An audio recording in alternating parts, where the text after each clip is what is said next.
Hereby I open this academic ceremony in which Matin Rostamitabar will defend the academic thesis Cellulose-based Aerogel Microfibers for Biomedical Applications. I would like to start with a welcome to the audience, to the candidate, but also to the supervisory team. The supervisory team consists of Professor Jokkenheuvel, Dr. Ghazanfari. Today we will also have a hybrid session, so one of the co-supervisors is also online. That is Professor Zeide. You will see him on screen later. And we have a couple of foreign guests, so there's going to be a bit of diversity in the procedure today. May I now invite you to present a summary of your study and the conclusions of your thesis? Yeah. Good morning, everyone. Dear Pro-Rector, dear Assessment Committee, supervisors, colleagues, friends, family who are present here or following us through the online live stream. Thank you for attending this academic session. In the next 15 minutes, I will talk about my dissertation with the topic of cellulose-based aerogel microfibers for biomedical applications. Have you ever heard the saying, time heals all wounds? Well, that's not always the case. Only in EU, annually around 4 million individuals suffer from different types of wounds requiring further medical treatments such as wound dressing. In fact, some wounds can be non-healing and life-threatening, particularly in older patients. More specifically, wounds based on their healing process are classified into two main categories of chronic and acute. Chronic wounds occur as the result of delayed and prolonged healing of the acute wounds. Nevertheless, in both types of wounds, accelerated wound healing is favorable for overall recovery, health, and cost. Historically, wound dressing materials are being used to treat different types of wounds. A wound dressing is a sterile material which is applied to the wound site to promote healing and protect the wound from further harm. An ideal wound dressing should provide moisture, absorb excessive exudates, have great gaseous transmission, protect the wound from microorganisms, be non-toxic, biocompatible, non-adherent, to ensure easy and non-painful removal after completed skin regeneration. It should also be able to release the drug locally to the wound site. Currently, a great challenge for scientists is to create an ideal wound dressing that would have all the formation challenge, thus providing the optimal condition for the most effective wound healing. Now, we have a candidate on our hand which we think it can fulfill the requirement of the ideal wound dressing. I will call this candidate superhero materials, and I believe if the Marvel characters existed in our life, they would have needed. These superhero materials are called aerogels. Historically, aerogels are being used in aerospace application as super insulation material. Aerogels are solid with low density, high porosity, and large specific surface area, which consist of a coherent open porous network of loosely packed, bonded particle or fibers. These aerogel characteristic and the possibility of fabrication them from bio-based material makes them favorable candidates for biomedical application, including drug delivery and wound dressing. Let's take a look at the aerogel fabrication process. Aerogels are typically formed in the three steps. First, you need to dissolve a polymer and then form a gel and dry it. Drying is a very critical step in this process, and it will determine your final morphology and structure. Think about a wet gel or similarly a dough that you have prepared in your kitchen. What will happen to the structure of the gel if you let it dry by evaporation? Right? Maybe you have the right answer. It's going to deform and shrink. But there is a drying method, so-called supercritical CO2, that can preserve the structure of your material, and you can avoid this destruction. If you increase the pressure and the temperature of CO2 above 31 degrees and 74 bar, CO2 is at a supercritical state, and it can enable you to extract some type of solvent from your gel material without destroying its structure. Subsequently, this supercritical CO2 can be also used as a medium to load drugs within the aerogel matrix. So, we can produce aerogel from different types of material, but definitely one of the important polymer and precursor that we can do so is cellulose. Cellulose, the most abundant polymer, is a biodegradable, renewable, and biocompatible material which has been widely used in different biomedical applications. By producing cellulose aerogels, we combine the excellent characteristic of cellulose and textural properties such as high porosity and large specific surface area. Moreover, by transforming the cellulose aerogel in shape of fibers, we not only enhance the mechanical properties, stiffness and shapeability of aerogels, but we also have shorter drying times and scalable production. For the first time in this thesis, cellulose-based aerogel microfibers as an emerging class of aerogel materials were explored particularly for the biomedical application of the wound dressing and drug delivery. In our first study of this thesis, we reviewed the advances in drug-eluting medical textiles, including different fiber production methods such as melt, wet, and electrospinning. Moreover, we also reviewed the textile fabrication techniques such as knitting and weaving. Various drug loading techniques, drug delivery mechanism, and drug release kinetics were also studied in our first study. Finally, the current applications of the drug-eluting textiles in wound care, transdermal, drug delivery, and tissue engineering were highlighted. From this, the technical requirement for fabrication of cellulose aerogel fibers were derived and further implemented in the overall concept of the dissertation. The second study aimed to evaluate the correlations between the initial cellulose characteristic, aerogel's internal structure, and its prospective biomedical application.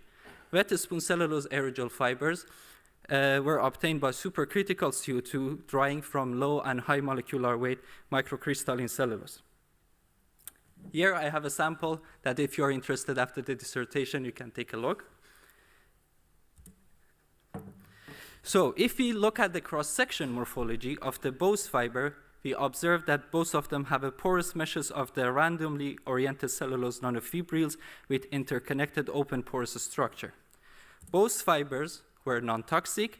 However, the fibers from high molecular weight proved to have a higher surface area, around 200 square meter per gram, denser structure, and finer nanofibrils around 20 nanometer, with better thermal stability in comparison with the fibers from low molecular weight. Nevertheless, both cellulose aerogel fiber proved to have promising results to be further evolved for biomedical applications. As I mentioned earlier, the addition of bioactive agents such as antimicrobial can accelerate wound healing process. Therefore, in our third study, we investigated the possibility of loading these cellulose aerogel fiber with different drug models. Gel fibers were wet spoon into two diameter of 100 and 330 micrometer. Afterwards, they were washed in alcohol, dried and loaded with three different drug models, and they were three different drug models using supercritical CO2 processes. For the first time, we reported the successful fabrication of drug-loaded cellulose aerogel fiber, which were able to form knitted and non-woven needle punch meshes. This fabricated cellulose aerogel fiber demonstrated a highly porous core shell structure, acceptable mechanical properties, and high water uptake and humidity absorbance. The cell viability was proven in the cellulose aerogel fibers, but poor cell attachment was observed, which is favorable for wound dressing material, and it can prevent the second trauma during patch removal. The immediate drug release was also seen, while this is not desired in most cases for wound dressing material. Further, cellulose by itself doesn't possess any antibacterial or antifungal properties, which can be a drawback for infectious wound site. Therefore, in our next studies, we address these challenges. We are aware that by blending and hybridization, further diversity and functionality in the aerogel structure can be achieved. Chitosan is a polysaccharide with antibacterial properties that is made by treating the chitin shells of shrimps and other crustaceans with an alkaline substance. In our fourth study, the potential of cellulose chitosan aerogel fiber for the development of an antibacterial wound dressing were explored. The fibers were wet spoon and dried with the ibuprofen as anti-inflammatory drug through supercritical CO2 impregnation method. The fiber were able to form braided textiles. These blended fiber show the low density, around 0.2 gram per cubic centimeter, high porosity, above 85%, and a large specific area, 300 square meter per gram, with a macroporous outer shell and a nanoporous inner core. The cellulose chitosan aerogel fibers were highly water absorbable and bactericide, again, gram-positive and negative. Furthermore, the fibrous structures was biocompatible with fibroblast cell, and they were able to release the ibuprofen in a sustained manner over 48 hours. The results showed that these blended fibers have better functionalities in comparison to the pure cellulose aerogel fiber, and therefore they can have the potential to be developed further as an antibacterial wound dressing material.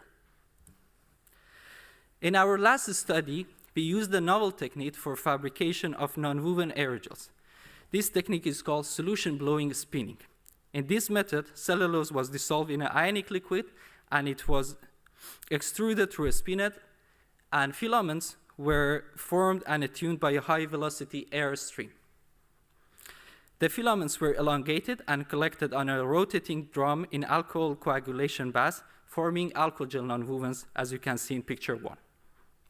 These alcohol nonwovens were dried and supercritically impregnated with thymol as antibacterial, antioxidant, and anti-inflammatory drug.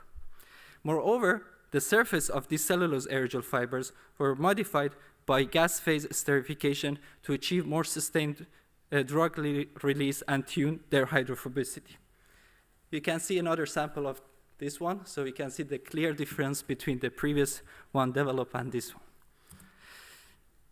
At the end, the microscope images of these cellulose aerogel nonwovens exhibited randomly distributed microfibers with diameters ranging between 1 to 30 micrometer. The cross-section images of each single fiber was highly porous.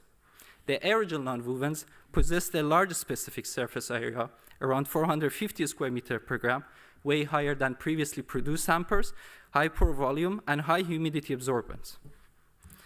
The surface modification enhanced the contact angle and resulted in a more sustained thymol release in comparison to the non-modified sample. All samples that were loaded with thymol were bactericide, again, gram-positive and negative. The result of this study were so interesting for us that we presented this study as a prototype in Maastricht University Challenge under the name of Wound Aerofiber, and gladly we were awarded with the best prototyping award. So, as conclusion, drug-loaded aerogel microfibers were produced through fiber spinning methods, including wet spinning and solution blowing spinning accompanied by supercritical CO2 processes.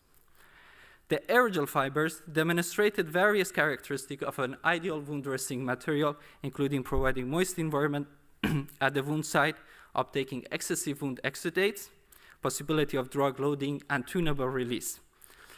Moreover, it's possible to remove them from the skin easily and painlessly, and it's possible to add antibacterial properties to them.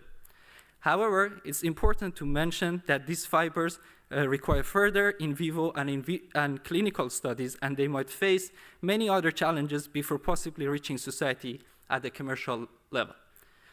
Nevertheless, we believe the contributions made to this field of science through this study are highly self-standing and valuable, even if the final goal of advancing society with a new wound dressing product remains elusive.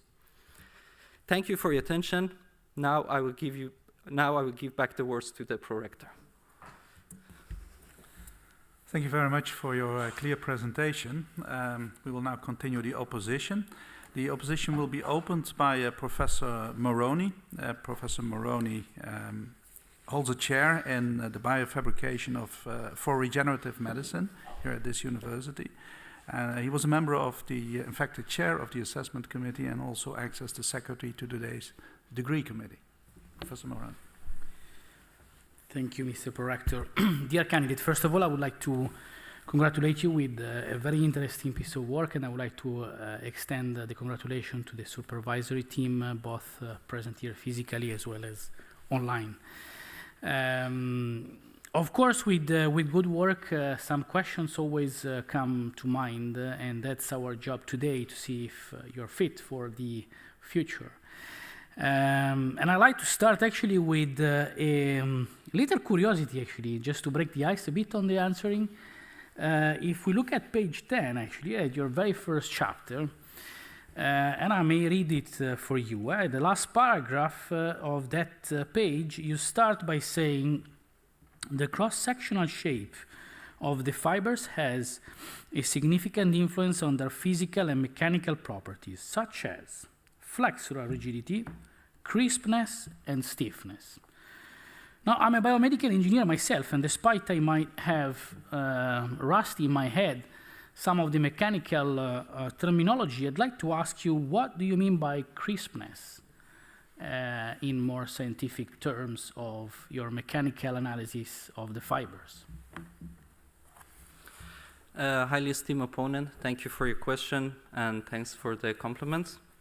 Yeah, here we try to address the different morphologies and also the cross-section of the fibers that are natural or man-made. And here we meant by if we have the different structure in the cross-section, this can impact their physical properties, such as mechanical properties, including the stiffness, crispiness. But here we meant mainly that the ability to bend them and also the possibility of fabricating their under cyclic loading for formation of different textiles. So may I think that with crispness, because I would like to make, again, as an engineer, I like to put numbers then on analysis. I can put a number on stiffness. I think I can put a number on flexural rigidity. I'm not quite sure if I can put a number on crispness. May I get a hint from you that with crispness you look at the cyclic behavior of your fibers? Yes, I and can. What would be that then, maybe a better analytical term to define the cyclic behavior of your fibers under certain loading? You're asking for what would be the... A synonym, let's say, which is maybe less for layman language. What are you testing when you're testing a material under, well, I'm actually even told you almost, but under cyclic loading? Yes, so for the mechanical properties, we usually measure the Young modulus or the tensile strength, and through the DMA, dynamical mechanical analysis, we can measure their behavior under cyclic tensions. But I can say I don't have it in mind, what the term that you're exactly looking for. Well, I guess maybe some other members of the committee may come back to that with some other analysis, but what I had in my mind was the behavior under fatigue. Okay, Fatigue. Could that be something that would be more proper, you think? Yes, I think that would be better. Okay. Then I'd like to move, you have done an interdisciplinary piece of work, right? So I'm going to just shift now completely gears onto something completely different. And we move to chapter 2, and specifically on figure 2.8. And I'd like to ask you if you can explain me now simply what is an XTT assay? So XTT assay is a colorimetric assay to check the viabilities of the different type of cells, and you can do this test directly or indirectly. Here we have performed the test indirectly, which means we culture the medium by contact with the samples, and later the medium was transferred to the wells, and then we, after the times, usually after 1 day and 3 days, we added the salt. And the salt has chemical reactions with the viable cells, and based on that we can, using the colorimetric techniques, we can read the intensity. And then we have a positive and a negative control. Positive control is usually the type of sample that we know that it can doesn't let the cells to be viable, and a negative sample is usually well-known a non-toxic sample. Clear. Thank you. That was clear, actually. So you're basically measuring the metabolic activity of the cells. Yes. And now, having the positive and negative control, indeed, you can relate whether the metabolic activity is related to the viability. Am I correct? When you have a positive and a negative control, and then the negative control shows no activity, then you can relate your various metabolic activity to the viability of the cells. Am I correct? Yes. Okay. Yeah. Do you have any other tests in mind that you could apply to look at cell viability? Yeah, that do not pertain metabolic activity? I think that most of the cells that I'm aware are like this colorimetric assay, and they are using different type of cell like MTT, XTT. But we can also use dead and live. Yeah. That we use a fluorescent agent. Perfect. Yeah. Thank you. And that you would really mark cells that Yes. are okay, clear. And I think you have actually shown that also in the presentation. You have looked at the cell morphology on your fibers. And if I understand correctly, how are the cells in the fibers? So we did it for the studies on the cellulose, the pure cellulose aerogel fibers, that they were formed into non-woven mesh, and we noticed that the fibroblast cell will not attach to them. Mm-hmm. And this is the cell attachment is probably poor because there is no receptor on the cells, on the cellulose structure that can help the binding with the cells that we use. And you have hinted that also in your explanation that in principle this, in your opinion, was a good result because you don't want necessarily that when the band-aid is removed to have integration with the skin, and that might result in Yes. problems during the removal, right? Yeah. So in wound dressing material, it's always a challenge to keep the balance between the adherence to the wound site and the possibility of removal at the end without damaging and causing the second trauma. So what would be interesting for us if at the beginning we would have a great adherence to the wound site, and at the end when we have a complete regeneration, we can remove it. Yeah, and if you think about that in a future perspective, because I think also in one of your statements you talk about biodegradability, what actually, however, cellulose will not be biodegradable from our body, am I correct? But when you would have a biodegradable material that could be biodegraded from our body, would you still want to have lack of cell adhesion, or would you want to have integration of your band-aid to the skin? Yeah, so this is also coming to the question because we have different type of wound dressing. We can call them temporary and non-temporary. And the non-temporary, they will mainly act as a scaffold. And for case of the cellulose, it can be combined with other preferably protein-based material like collagen to Thank have. you. Yeah. Looking at the time that I still have available, I may probably have just one further question. So I'll skip one of the ones that I have and move actually to chapter 4. Chapter 4, actually, you have combined cellulose with chitin. Can you maybe quickly, because we really have only just a minute, I think. Can you elaborate quickly on the net charge of cellulose and of chitin? Sorry, Can you elaborate on the net charge of chitin and of cellulose? Okay, so the chitosan, typically in the acidic media less than 6.5, turn into a cationic polymer, which can interact with the bacteria since they have a negative charge, and this can open the membrane of the bacteria. This is one of the possible explanation about the antibacterial. But the cellulose itself has negative charges unless it's modified with some other polymer. All right, so basically you have two negative charged materials coming together. Would that be an idea, and do you have a candidate in mind when you would like to have a negative and positive charged materials that come together, that are combined together? So the chitosan here is mainly a positive in the acidic media. It turns into a cation because we have amino groups on the structure, and the cellulose has weak, electrostatic negative charges.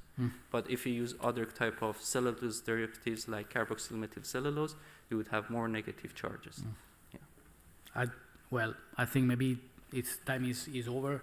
I'd like to discuss more with you about the negative charge of chitosan, but we can do that at a different time. I'm satisfied, and I give back the word to the prorector.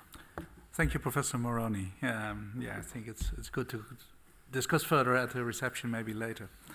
The opposition will now be continued by Professor Kallio. Professor Kallio holds a chair on micro and nanotechnologies at the University of Tampere in Finland, and he was also a member of the assessment committee. Professor Kallio. Thank you. Dear Rector, dear candidate, dear supervisors, I would like to also start by thanking for the nice piece of work, well written and multidisciplinary thesis work. And it's so pity that I cannot attend the auditorium, but luckily we have the technology so that we can do it online. I would like to start with a question on the process and equipment development. Right, in the thesis, there's a lot of fiber fabrication and characterization development and versatile testing, but it looks that there has been also a lot of activities related to the development of the processes and related to the equipment development, but it's not so clear what has been the role of the candidate in this development. Highly esteemed opponent. Highly esteemed opponent, thank you for your question and the compliments. Yeah, as you might have noticed in the process, so this PhD thesis has also been coming with the progressing and involvement of development of different type of process. It could be like from the wet spinning, that here we had to customize the current available devices, for instance, by adding different type of spinnerets, different type of heating system to have the control over different part of the system. Moreover, during this process, we could also obtain a supercritical drying unit, which we use it for two purposes of the drying of pure aerogels and also the fabrication of drug-loaded aerogels. And this process also has been started at the beginning of the PhD. And at the end, at the last chapter, we also fabricated the nozzle for the solution blowing spinning, and this has been done by collaboration by different external and internal partners. Okay, thank you. If you then move to the mechanical characterization of the fibers, and as one of the parameters you have determined tenacity, and when you use tenacity, you need to determine the linear density. So how did you do this? How was the linear density determined in your experiments? That was not discussed in the thesis. So we did the mechanical analysis using the FaviMat robot.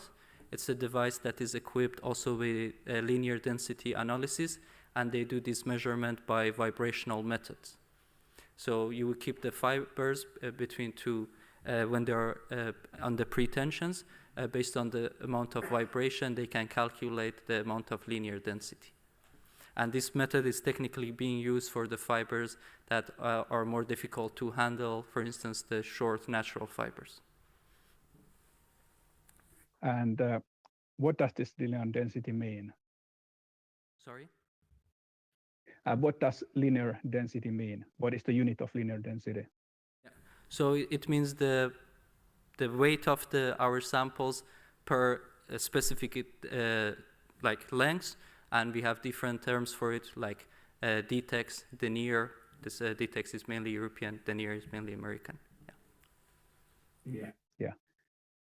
And in your cases, when you studied the fibers, what can you say about the diameter of the fibers? Were they the same, or did the diameter vary a lot? In our case, we observed that the diameter can change between, let's say, 10 to 20%, and this is something that we cannot really avoid, and this is coming also from the processing, like the impact of supercritical drying, that still we might have some shrinkage in comparison to our gel material. And now if you use tenacity and linear density, and your diameter is varying 10 to 20%, what do you think? Would there, and what if you then motivate, why did you use the tenacity when you know that the diameter is changing? And I think obviously that is then influencing the result. Okay. Yeah. So if we look at the the graph of the mechanical properties, like the tenacity versus elongation, we see a huge variation between the maximum tenacity and also maximum elongation, and we corresponded this to the possibility of different diameters, which can result also in the tenacity of our material, or the highly porous structure of the fibers, because they also have an open porous structure, and sometimes we might have kinks, or some we try to avoid it, but some also undissolved. A small particle of the cellulose might still be present in the final structure of the cellulose. And maybe the last question related to these mechanical properties. So why, instead of using linear density, why you didn't use density as the standardization factor, or a factor that you would divide your breakage forces? Yeah, so also what's really has been also a bit challenging for us, how to analyze these samples of the cellulose aerogel fiber. There are not too many standard methods out there to kind of analyze this method. So in case of the density, you usually need the accurate volume and also the bulk density, and measuring this bulk density also might cause some errors in your samples. For instance, when you use high pressure methods like helium pycnometry, you might have also damages to the morphology and structure of your sample. So we prefer to use a sample that is less destructive, like this vibrational method technique, to measure the linear density. Okay, yeah, good. On the other hand, you also know the diameter of the fibers, so basically you could have taken that into account, I think. But let's move on. I think maybe I have time for one or two questions. You have studied the antibacterial effects using inhibition zone, and you used it in chapter 4 and 5. And if you now compare the two figures, figure 4.8 and figure 4.6, and as a control, as a positive control, you used ampicillin in both cases, and as negative control, you used non-treated plates or plates without samples.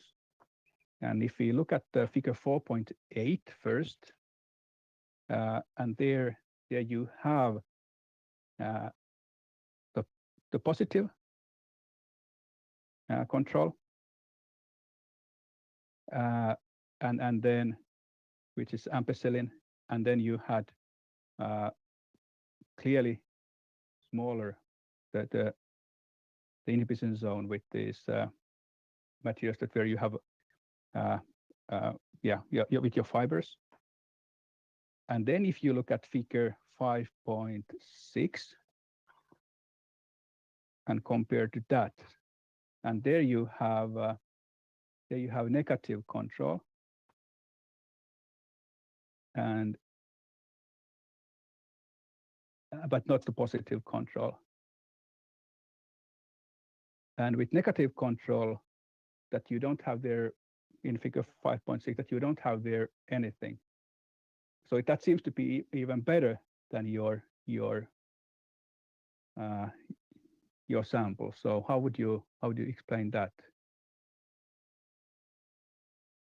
Of measurement, I think using the positive control would not really make sense.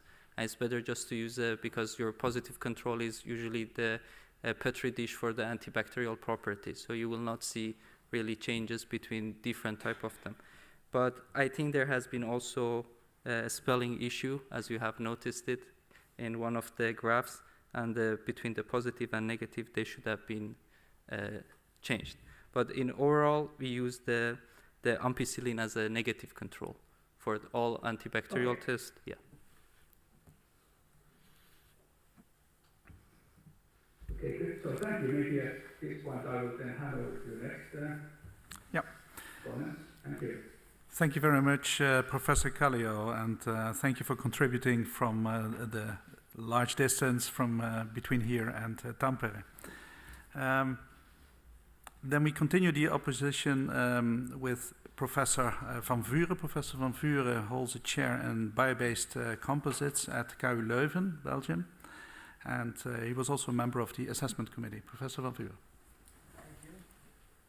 And thanks, Martin, for your nice work. So I enjoyed reading it. Of course, there are always some questions to be asked. I would first like to start with your propositions. And in your third proposition, you say that transforming aerogels into fibrous structure improves their fragility issue. So you talk about fragility of maybe more solid-like aerogels, and you compare that to the fibers. But I was missing a little bit maybe numbers on that. Can you somehow quantify that, or how could you measure that, or can you put some more flesh on that comparison? Yeah, highly esteemed opponent, thank you for your questions. Regarding that point, we are aware when we change the diameter of the material to the fiber mount, they can withstand higher loadings. And in this case of the cellulose aerogel fibers, we should probably compare them to a film with a similar thickness. And of course, the material with higher like volume, there's also possibility there would be higher voids and also a deformation in the structure. But regarding the numbers, to be honest, we have not conducted those analyses to compare it, but probably we can say we have mainly done it experimentally and visually, like in comparison of a sample that we have here, and we can easily bond it, deform it, and in case if it was a film, if we would have done it, it would have braked. So it's some kind of bending rigidity you should look at, or compression properties, or what kind of tests could you do? Or yes, we could have done for instance, the compression test, but not on the fibers, probably on a cylinder that has been on some body of the material. Okay. All right. So maybe move to chapter 2. So I was quite intrigued about your molecular weight difference. And apparently the higher molecular weight cellulose led to finer nanofibrils. Yes. And I was a bit surprised about that. Is that logical? I mean, if you have longer entities, that you actually get thinner fibers. So was there any logic behind that? Or? So regarding these questions, we should also look at the aerogel fabrication process. When we dissolve the cellulose, and when we form the gel, there is this gel formation process happening that I can say in the case of the aerogel. This is rather an open question, and there would be a lot of kind of studies that people would do experimental and modelings to check how this gel formation is actually happening. But this case, I assume there was also a difference between the crystallinity of this polymer, but to be honest, I think for us, it has been not really the main optimum goal of the thesis to get a very thin nanofibril. It was more for us to have less spinning issues, because our technique with spinning is a continuous process, and we needed to have fibers that they have more continuous in the process. But regarding this, I think this is really an open question, and I know lots of people who are working on the aerogel now, they are defining projects on this aspect. Yes, so this is something that needs to be further researched to understand why you would get that. And I was also wondering about the reproducibility. Were these just one-off production runs, or did you actually do it many times, and all the time did you find this difference for the molecular weight on the fiber thickness? Yeah, so regarding the nanofibril thickness, we typically need to do a couple of analyses, because actually the aerogel samples are very difficult to handle. For instance, for the scanning electron microscope that we did some image analysis, I typically would have prepared 3 samples, and then I would have the SEM images and then do the analysis on them. But still, I think like the sample preparation for the aerogel is highly critical, because you have to freeze this sample in a liquid nitrogen, then cut it. So I can expect there would be some errors because of the deformation and the pressure you put also on the nanofibrils. But we try to accompany our results with other tests, like nitrogen adsorption, desorption, that you can also measure the amount of the thickness of the nanofibril by using the BET specific surface area. Yeah. So our results had some kind of change, had some kind of deviation from each other, like comparing different methods, but that was not big. And I think in this specific example, we had the measurement from nitrogen desorption showed the lower even nanofibril diameter. Yeah, so indeed I noticed that you used two methods and they gave a similar result. Yes, but I was just asking about the reproducibility of the processing. So the material was prepared, yes, the aerogel fiber production, and was that done many times? Or is it, because there might also be some accidental things in the processing? Yes, yes, of course we have produced different type of samples, and if you use the same situation for dissolving cellulose, processing it, regeneration, washing, and drying, we expect to get very similar results. Although I still say in the analysis we need to be very critical when we look at the results. Yeah. Okay, thank you. Maybe move on to chapter 4. So that is the blending with the chitosan. And you mainly did that for bactericidal properties. Yes. But I noticed there were some other differences than with the unmodified cellulose. And one of the things was that apparently when you use the chitosan, it gets quite a bit more brittle. So do you have any explanation for that? And is it an issue? Yes. So cellulose is typically well known for its very high theoretical Young modulus, and of course chitosan, because of the modification that it has happened on its bone, on its backbone, we have amino groups. That these amino groups would disrupt also the hydrogen-hydrogen bonding in comparison to the pure hydroxyl groups that are available on the backbone of the cellulose. So this is one of the explanations that in literature they have provided, that the chitosan typically would have lower mechanical properties in comparison to the pure cellulose. But here we added two different ratios, and in both ratios we saw also big differences in the mechanical properties. So if I go back for this study, or if a further study needs to be done, I think it's very important to find that optimal amount of chitosan to be added to the cellulose fiber, so we get still the antibacterial properties and the better textural properties of the aerogel, but not losing that much of the mechanical properties. Because chitosan itself is also quite brittle, or I've never worked with that, so... Yeah, chitosan in comparison to cellulose is more brittle. Yeah. Because you notice in also then the higher the chitosan content, it became more brittle, had lower strain to failure. Yes, so, yes. so it was logical, Yes. probably. Yeah, okay, yeah. Okay, then maybe chapter 5. This is this palmitoyl chloride treatment that you try to make your fibers more hydrophobic. Yes. And you got quite an increase in this contact angle when you put the water droplet on, so it was quite hydrophobic in the end. But is that what you really want for a wound dressing, to be so hydrophobic? Because it would repel any water-containing fluid, and I guess the wound dressing should also absorb fluid, no? So is there again some optimum, or what's going on? So here it was really also... could you please give a short answer in view of time? Yes, yes. Yeah, so we try to use this gas phase esterification to do the treatment only on the surface of the fiber, not inside the structure. So we wanted to create a hydrophobic, thin layer on the surface of the fiber, not within the complete structure. Okay. Yeah, okay. So you still expect some absorbance capacity from the inner structure of your material? Yes, of course. Yeah. Okay. Do I understand we're running out of time? Yes, so we still have two more opponents that I would like to give the floor. I can keep my last question for later if you like. Excellent. Yeah, Yeah, okay, we'll keep that. Mhm. Thank you.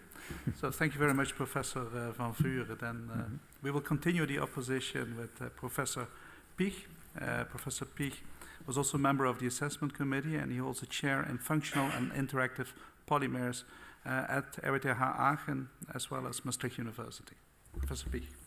Yeah, thank you. So first of all, congratulations, dear candidate, to your thesis. So I was really impressed in particular by the interdisciplinary character of your work, going through different areas of expertise. So also congratulations to the supervision team.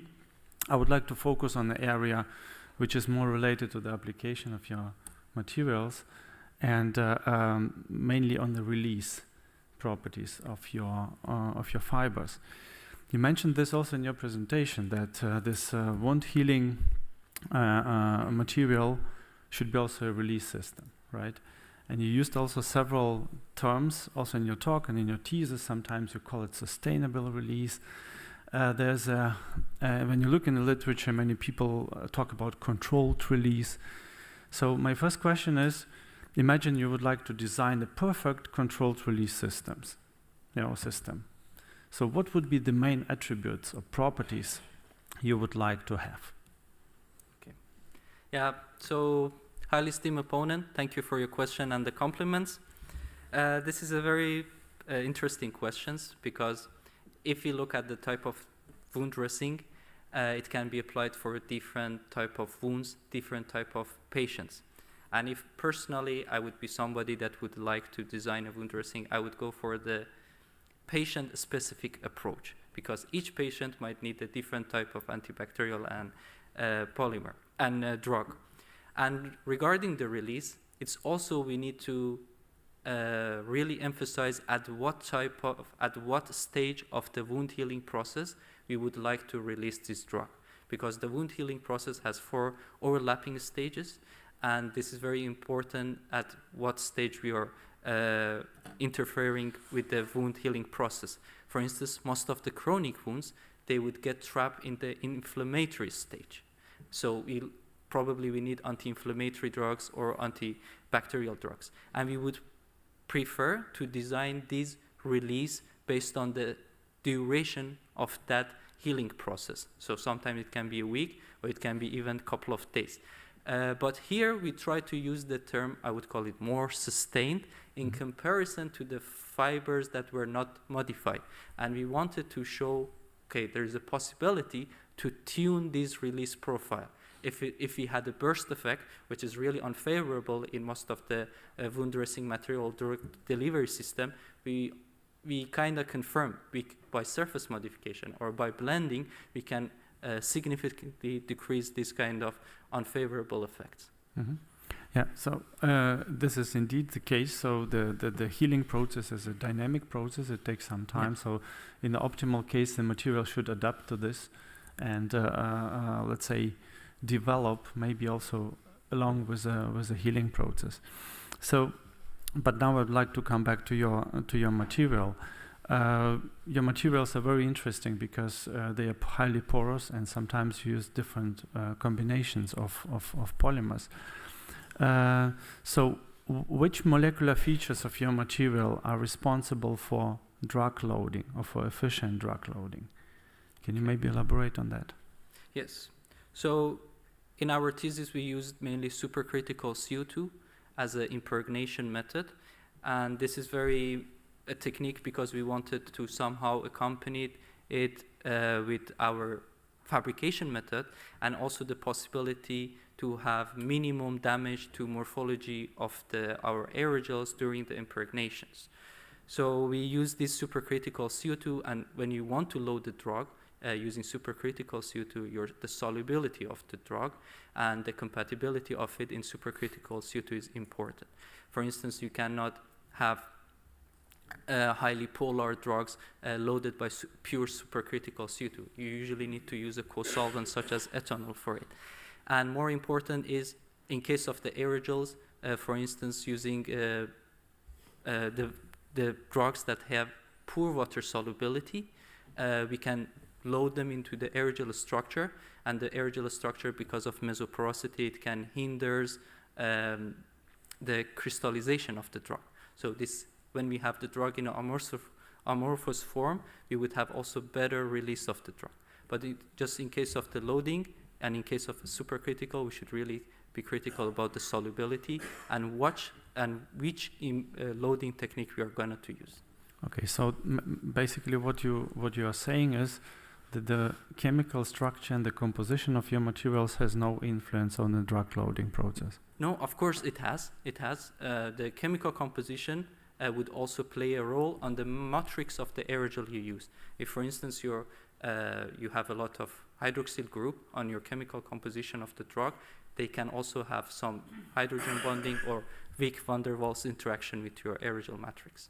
Okay, this is what I wanted to know. And in the case when you use specifically this combination of cellulose and chitosan, you also showed one example where you said, I was really proud of that. So the release profile was really very specific because it was like stepwise, no? There were different stages of the release. So maybe you can you explain what is the role of this component, chitosan, in this stepwise release of the drug in this particular case? So here we try to use the chitosan, and while we use the chitosan for the blending, we observe the textural properties of the aerogel, like the specific area and pore volume increased. And the aerogel drug release was also very dependent on this kind of properties. And if you have a typically higher surface area, you expect to have also more extended release. So that was one role that the chitosan played. It increased the textural properties of the aerogel. But here we also examined the drug release into in the pH of 7.4, so neutral. So I don't expect the chitosan would get. But I think it mainly played by enhancing the aerogel properties. Yeah. And maybe now I will come to the porosity. So you emphasize many times in your thesis that this is a unique property of your material, and eventually you can also control the pore size. Yeah. So my question is, what is the role of the pore size on this in this release process? Okay. Can you regulate the profile or the release rate of the drug controlling the porosity of your material? Yeah, of course, if we go for the porosities like in mesoporosity, which is between 250 nanometer, you expect it to have also more extended release in comparison to the higher porosity like micropores that we can create. And I believe in the aerogel structure, there are also techniques to have these templated porosity, like in the outer shell you have bigger pores, inside you have inner pores. But smaller pores means more extended drug release. Mm-hmm. So maybe the last question from my side, just want to leave some time for my colleague. If you load your fibers with a drug, do you have an idea where the drug is localized? Is there any possibility to trace this using any analytical techniques? Yes, so because of the supercritical technique, we expect the drug would have been loaded locally because the supercritical CO2 will also expand and swells the aerogel matrix. So there would be some space between the chains of the, in our case, cellulose. And then when we decrease the pressure, the solubility of the drug suddenly stops in the supercritical CO2, and the drug will precipitate and gets trapped in between the chains. But we can use the techniques like XRD to check if there is a crystallinity of the drug within the structure. So it means the drug has not been really loaded, but we can also use other methods like probably XPS to if we have a special bonds on the surface of the fiber to check if our fibers are being loaded more on the surface or probably in the structure. But also in the biomedical application, they typically use a lot of fluorescent agent material to load the samples, and they do use microscopy images to check the drug loading in the structure of the aerogel. Thank you, dear candidate. Thank you, Professor Piech. And the opposition will now be continued by Dr. Harings. His expertise is in macromolecular physics and technology, and he's appointed at this university. Thank you, Pro-Rector. Dear candidate, first of all, congratulations with the completion of your thesis, also to the supervisory team. And if of course, I read the thesis with great interest, and if I see some diffraction images and if FTIR spectra, I get into excited state myself. So I was curious, on page 100, for example, you use these techniques in all your chapters, basically. But let's start at page 100. You show some diffraction images of the fresh materials that you use, the powder, and also the integrated diffraction patterns in figure 2.3. Then in the discussion on page 107, you make a comment. You state that, let me phrase it, the regenerated samples are amorphous, mainly existing as cellulose 2. Can you reflect on that statement? Yes. Hi, esteemed opponent. Thank you for your question. Yeah. So here we use mainly XRD as a technique to check our crystallinity and what will happen to the structure of the fibers, because the cellulose exists in different polymorphs, like cellulose 1, cellulose 2, cellulose 3. And this also change in the crystallinity structure impacts other properties, like how they will interact with water. Here, we didn't go very deep into this analysis, and as you can see, we use Segol method, which is not 100% accurate comparing to the other methods. And here we could see that we have the cellulose in this transformation from cellulose 1 to cellulose 2 happening. It's well known for this kind of dissolution of the cellulose into the ionic liquids or salt maltodextrin, but we also observe there is a great amorphous part which exists into the structure of our sample. So at the beginning, we had the microcrystalline cellulose, which was highly crystalline. Then we had the sample that was semi-crystalline. Yes. Yeah, okay, great. Yes. So it's not amorphous, but it's semi-crystalline, yes, right? Yes. Okay, yes. Good. Then going back to page 100, can you explain the differences in crystallinity of the regenerated samples? Because in both cases, you spin, solvent spinning, so you use the same solvent, right? And yet you get very different crystallinities. Can you explain those crystallinity differences? Yes. So here we have used two different cellulose. So it's microcrystalline cellulose that they usually from alpha cellulose, so they get rid of the amorphous part, and we have the microcrystalline cellulose. Then they would have this dissolution. And as you can see on the diffraction patterns of our initial material, there is a clear difference on the intensity of the peaks that are responsible for the crystallinity structure of the cellulose. And I expect the difference in the crystallinity of this cellulose is originating from using different source with different type of crystallinity. Yeah. So what I notice is in both cases, the crystallinity is of the regenerated material is 1/3 of the original material, more or less. Yeah? Yes. Could it be that there are some crystalline fragments left, and which means that how good is your solvent, and how do you assess full solubility? To be honest, we have typically assessed this visually and under microscope, and we have not seen undissolved particle, but still cellulose can exist like a transparent gel, even though if it's not fully dissolved. So we really didn't dig into that topic, but for me, we assumed when it's visually transparent, it has been fully dissolved. But I will not completely reject that there are no more crystalline structures. Yeah, because nano structures you can't see, right, with an optical microscope. No, we just use the normal microscope. Yeah. Then actually another very trivial aspect is the removal of your solvent, right? Yes. And specifically, I think your thiocyanate anion is worth to remove. You disclose in your materials and methods section an iron complexation method to test whether there are traces of these solvent, let's say, molecules left. But you don't disclose those results. Instead, you use infrared spectroscopy. And what defines in FTIR spectroscopy the sensitivity and absorbance? Okay. And would you expect with your way of plotting the data that we would be able, or your readers would be able to see it? Of course, for the case of FTIR, I don't expect it to be really that sensitive in case of the aerogel fibers to detect that leftover.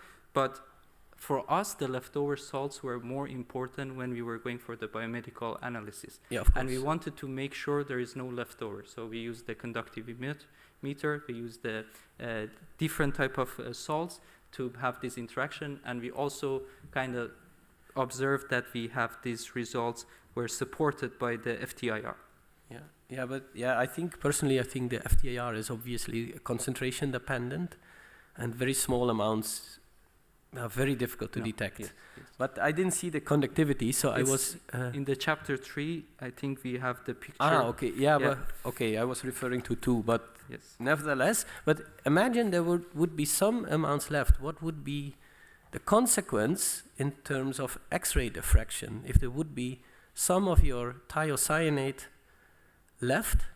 Because what's the fundamental element that X-rays interact with, realizing your diffraction? Yes, so in the case of the XRD analysis, I think the diffraction pattern also is highly dependent on the D-spacing based on the Bragg law. So I expect when we have the thiocyanate, we would have some peaks that are not similar to what's observed for the cellulose. Yeah. I think the electrons are important. So. Matin Rostamitabar, the time appointed for defending your thesis has passed. The degree committee will now withdraw to discuss the quality of your thesis and your defense.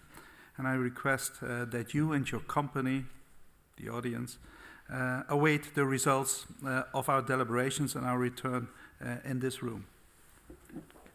I adjourn.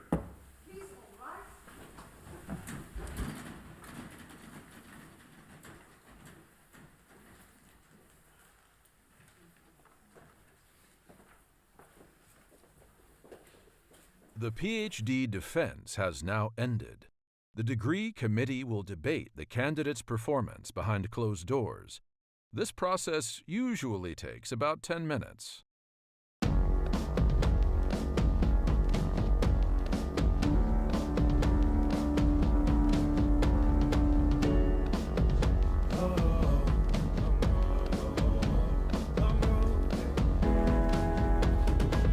Long road to the south side.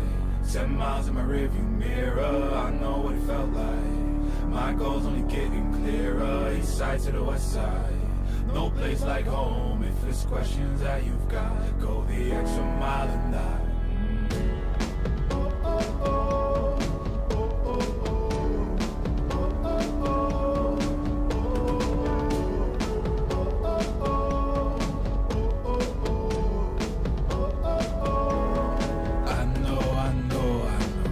On the line, I know you know that I can't read your mind.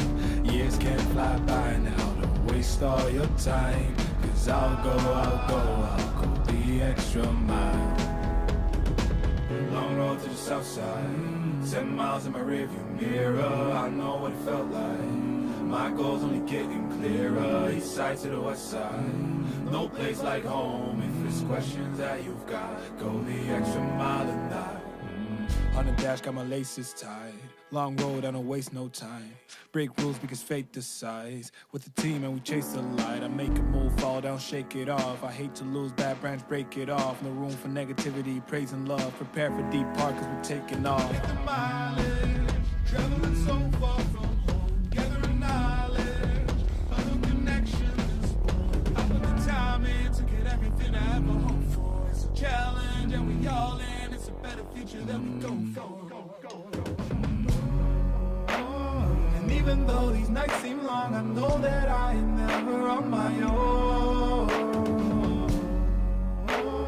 Know you've won the battle once you've grown.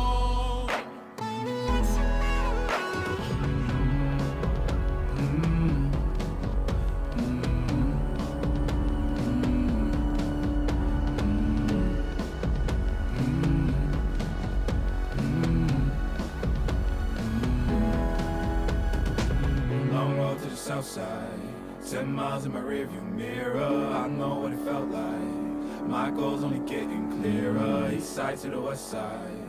No place like home. If it's questions that you've got, go the extra mile and that. Long road to the south side. 10 miles in my rearview mirror. I know what it felt like. My goal's only getting clearer. East side to the west side. No place like home. If it's questions that you've got, go the extra mile and that.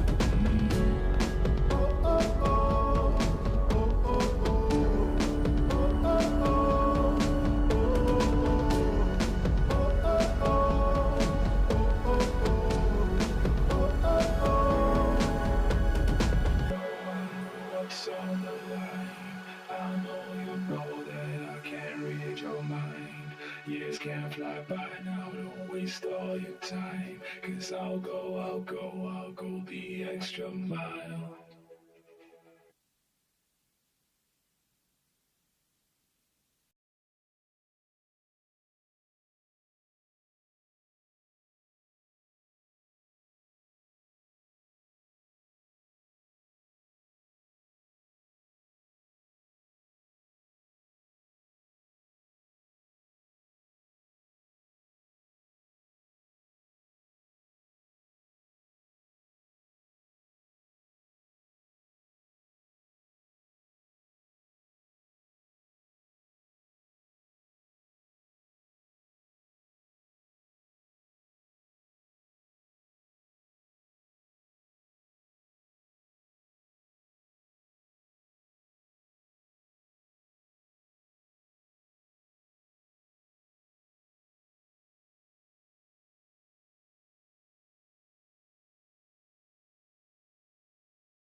آره اینجا دیگه باید بایست.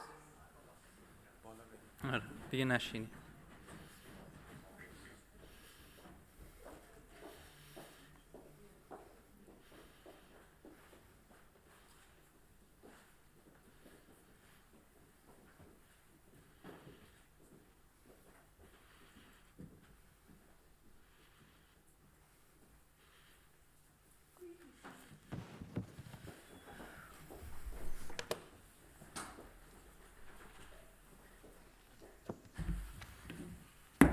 I reopen the session. Matin Rostamitabar, the degree committee here present, has assessed the quality of your thesis and your defense. In view of its positive verdict and taking into account your previous qualifications, the degree committee has decided to grant you the degree of doctor. Congratulations. Professor Jochenheuvel is authorized to confer upon you this academic distinction in accordance with Dutch university custom. I invite your supervisor to now take the floor. Please all rise.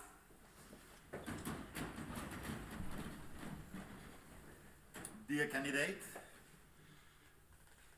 do you promise to work in accordance with the principles of... Please use a microphone. Oh, yes. Thank you very much. Can I just use it? Yeah. Dear candidate, do you promise to work in accordance with the principles of scientific integrity at all time, to be careful and honest, transparent, independent, and responsible? I promise.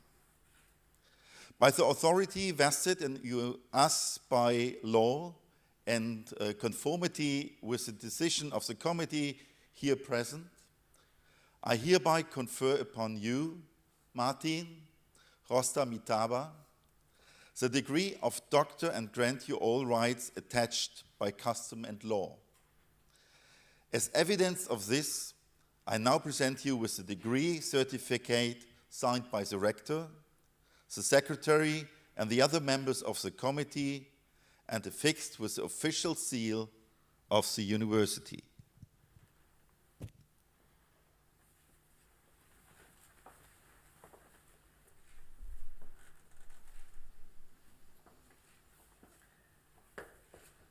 Congratulations.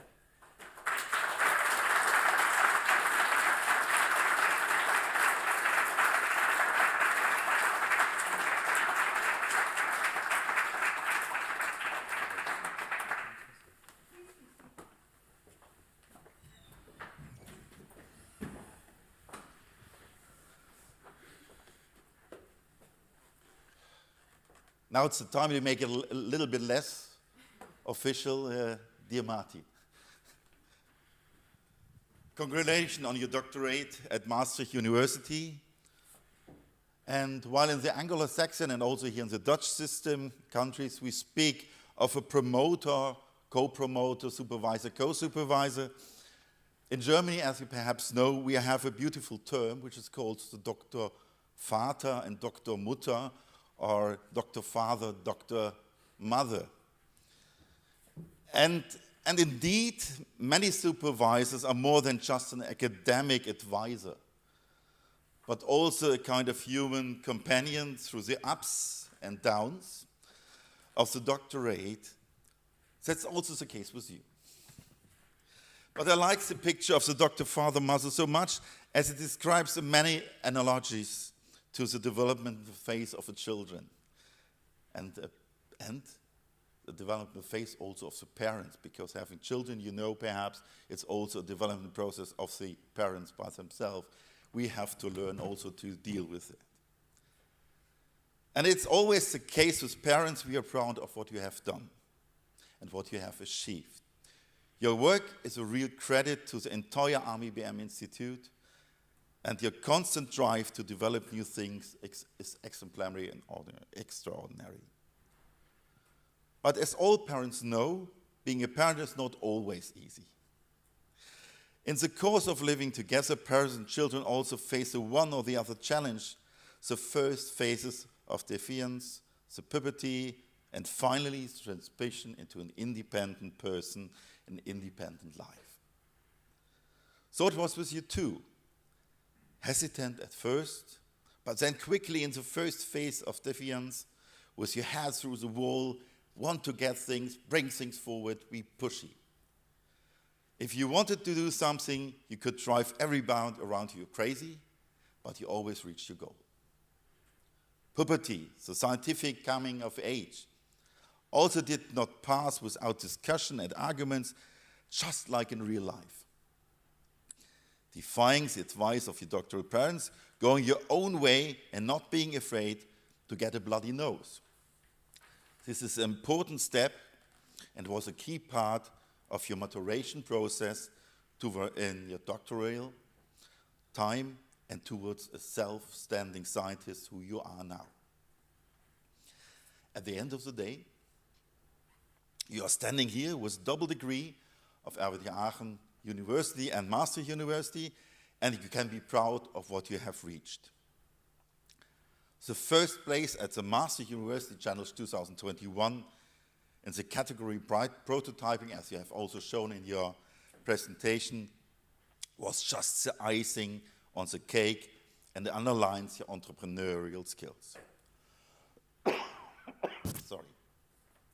Dear Martin, congratulations and good luck in your future career. Thanks a lot for all you have contributed to our university and our institute. Thanks a lot. Well done.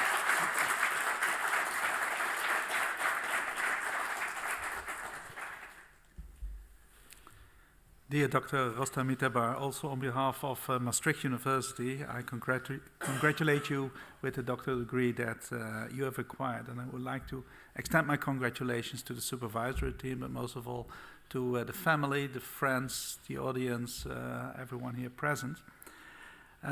We will now come at the end of the ceremony, and before I close it, maybe a few instructions on how to proceed. I would like to ask the audience, the majority of the audience, to leave the room once I close it. You can already go to the reception, but we will take still some pictures here and later on the stairs, and maybe have a few words with the online members of the committee. But of course, those who are direct relatives or want to take pictures, they can stay and do their job. So, thank you all for being present. I hereby close this academic ceremony. Please all rise.